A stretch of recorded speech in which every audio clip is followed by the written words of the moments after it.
Ya, Assalamualaikum warahmatullahi wabarakatuh. Waalaikumsalam warahmatullahi wabarakatuh.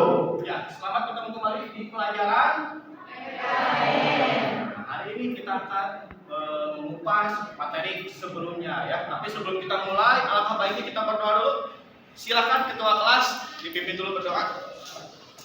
Sebelum pelajaran dimulai, mari kita berdoa dalam hati dimulai. Doa selesai. Setelah doanya. Oke, sebelum kita mulai, Bapak ingin meminta dulu laporan absensi hari ini. Sepertinya ada yang nggak hadir ya. Coba sekretaris laporan Bisbia hari ini siapa yang nggak hadir?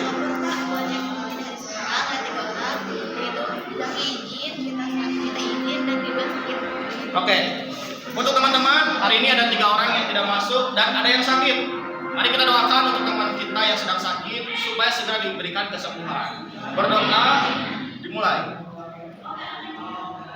Selesai. Oke. Nah, silakan dibuka bukunya. Hari ini kita akan melanjutkan materi terbaru, yaitu pelanggaran hak dan pengingkaran kewajiban. Bapak akan memulai dengan tujuan pembelajaran hari ini. Jadi apa tujuannya? Tujuan pembelajaran hari ini diharapkan peserta didik, khususnya siswa, dapat menganalisis kasus-kasus pelanggaran hak dan pengingkaran kewajiban. Untuk metode yang digunakan, yaitu hari ini kita akan menggunakan metode penguatan. Jadi setelah kemarin keterampilan bertanya, hari ini penguatan ya, untuk menguatkan sejauh mana pemahaman kita. Sebelum kita mulai, ada pertanyaan pemantik. Pertanyaan pemantik bisa dijawab oleh semua orang ya. Jadi pertanyaan untuk membuka wawasan kita tentang pelanggaran HAM. Pertanyaannya, tolong disimak. Warga negara yang merampas, mengambil hak orang lain sesuai undang-undang disebut coba ada yang tahu? Pelanggaran HAM. Nah, Andrea jawabannya betul. Coba Lutfi betul tidak? Betul. Ya betul. Ya tepuk tangan Andrea. Masih banyak orang yang mengambil hak orang lain. Mungkin ada yang tahu tidak contoh perbuatan merampas dan mengambil hak orang lain? Coba angkat tangan siapa yang tahu? Mencuri. Mencuri apa misalnya lebih? Mencuri handphone orang. Oke, kenapa bisa disebut merampas? Karena yang mencuri informasinya. Ya, yang lebih bahaya bisa mengambil data-data pribadi dari handphone tersebut. Jawaban lebih bagus, terima kasih. Apresiasi lagi untuk semuanya. Oke. Itu pertanyaan pemantik pertama ya tentang merampas mengambil hak. Nah, yang kedua, kita sudah belajar kemarin di pertemuan pertama, yaitu warga negara. Perilaku atau aturan yang tidak dijalankan oleh warga negara disebut. Ada yang tahu katakan? Coba. Ya, Isfi. Pengingkaran kewajiban itu adalah pertanyaan pemantik. Berarti udah sedikit terbuka tentang pelanggaran dan pengingkaran kewajiban. Oke, berarti kita akan lanjut ke materi inti hari ini. Kita mulai dengan alat-alat yang dibutuhkan untuk hari ini. Pertama, kita akan menggunakan proyektor dan laptop ya. Kedua, tetap materi inti kita menggunakan buku PKN kurikulum. Jadi silakan dibuka halaman 160 ya. Nah, kalau berhubungan dengan pengingkaran kewajiban, kita akan berhubungan dengan sesuatu yang melanggar dari kewajiban atau orang yang tidak melaksanakan aturan kewajiban. Nah, kira-kira apa penyebab pengingkaran kewajiban? Nah, kita mulai dari pengingkaran kewajiban dulu ya. Biasanya apa penyebabnya? Satu,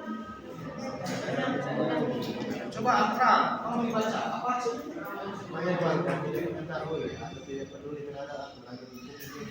Nah, jadi yang pertama penyebab pengingkaran kewajiban itu rendahnya kesadaran warga negara, terutama di bidang hukum. Nah, ini tadi ada 2 tipe ya. Ada yang tidak mengetahui, ada yang tidak peduli. Jadi satu, misalnya kita menemukan nih hari ini ternyata orang rendah dalam hukum itu satu tidak mengetahui atau belum tahu ya. Tapi yang kedua ternyata tidak peduli, berarti ini udah tahu ya. Contohnya kalau kalian di jalan menemukan tidak pengingkaran kewajiban. Di jalan nih, di jalan-jalan bisa. Coba rival apa contohnya? warga misalnya yang tidak peduli kepada hukum di jalan raya, contohnya apa? Memakai helm. Tidak memakai helm. Ilham dilanjutkan, selain tidak memakai helm apalagi? Knalpot bro. Menggunakan knalpot bro. Itu juga termasuk pengingkaran bahwa ini tuh pelajar yang membawa motor ke sekolah, nanti tolong diperhatikan. Satu, harus memakai helm. Yang kedua, tidak memakai knalpot bro. Dan yang ketiga, tidak berbonceng. Oh, di sini disebutnya apa? Biasanya cengli, bonceng tiga.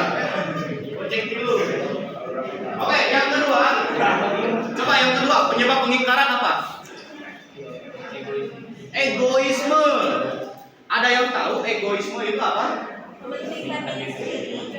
Mementingkan diri sendiri. Orang lebih mementingkan kepentingan pribadi, kelompok daripada kepentingan umum. Ada yang bisa berikan contoh? Lebih mentingin pribadi daripada kepentingan umum? Mungkin pribadi Pak. Oke, di kehidupan dari contohnya? Lebih baik tidur di rumah daripada puas. Oh, ketika ada kewajiban ikut ronda malam, nah dia lebih memilih untuk tidur di rumah daripada harus menjalankan tugas ronda ya. Betul tidak? Ya, betul. Diapresiasi ya. Oke, ronda malam itu jelas wajib ya. Jadi di undang-undang untuk menjaga keamanan itu bukan hanya polisi, TNI, tapi seluruh masyarakat berhak dan berkewajiban untuk menjaga pertahanan dan keamanan. Oke, udah dua. Oke, kita ulangi. Dua apa aja? Satu, penyebab pengingkaran kewajiban. Satu apa? Rendahnya kesadaran. Rendahnya kesadaran. Yang kedua? Oke, pengingkaran kewajiban. Paham? Kita akan lanjut ke pelanggaran hak. Tindakan atau merampas hak orang lain. Ya. Oke, sejauh ini ada pertanyaan. Oke, ya. Silakan, Malik. Apakah menggunakan kendaraan di trotoar termasuk pelanggaran HAM? Pertanyaan yang bagus sekali. Tepuk tangan untuk Malik dulu.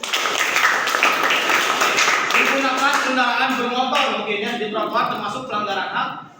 Nah, ingat pengertian dari hak pelanggaran HAM itu apa? Tindakan merampas hak orang lain. Ini ada motor masuk trotoar, itu merampas hak siapa? Pejalan kaki. Oke, mungkin untuk pertemuan hari ini kita tutup dulu ya. Oke, ada refleksi. Bagaimana untuk pembelajaran hari ini? Apakah ada masukan dan saran? Untuk pertemuan selanjutnya nih, hari ini kita menggunakan metode ceramah ya, dan diskusi. Minggu depan, apakah mau analisis? Oke, Bapak akan menjelaskan untuk materi selanjutnya. Kita akan mempelajari kesadaran kewajiban ya. Nanti kita akan dibarengi dengan video pembelajaran. Jadi kita lihat dulu contoh videonya tentang kesadaran kewajiban ya. Oke, terima kasih yang sudah hadir hari ini. Kita tutup dengan jargon kita. Salam Pancasila. Salam Pancasila.